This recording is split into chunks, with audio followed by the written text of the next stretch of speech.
শাহরুখ খান ও তার IPL team কেকেআরের বিরুদ্ধে একের পর এক বিজেপির নেতা ও স্বঘোষিত ধর্মগুরুরা বিশ্রী ভাষায় গালমন্দ করছে।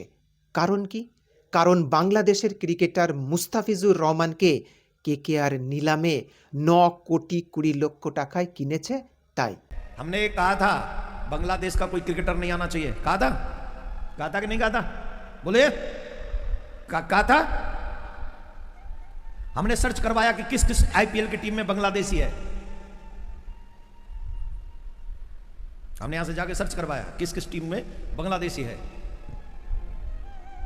एक बांग्लादेशी क्रिकेटर है, मात्र एक, जो आईपीएल में खरीदा गया है। और जानते हो किसने खरीदा है? यही रहता है तुम्हारी बंबई में,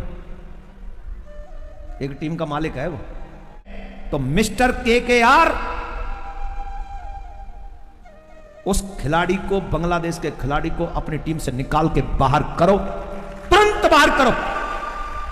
আরে মূর্খ, তুমি যখন সার্চ করে দেখছো আইপিএল এর কোন টিমে বাংলাদেশি প্লেয়ার আছে, তখন এটাও সার্চ করে দেখো ভারতের এই আইপিএলটা চালাচ্ছে কে বা কারা। শাহরুখ খান কে? মাত্র একটা টিমের মালিক, তাও পুরো টিম তার নয়। জুই চাওলার বরের সঙ্গে ভাগে যোগে কেকেআর টিমটা চালায়।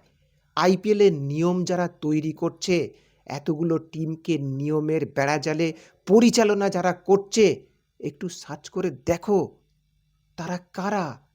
তুমি যে দলটাকে সমর্থন করো, সেই বিজেপির প্রধান দুজন গুজরাটি কর্তা, তার একজন অমিত শাহের ছেলে জয় শাহ বিসিসিআই বোর্ডের প্রধান সচিব।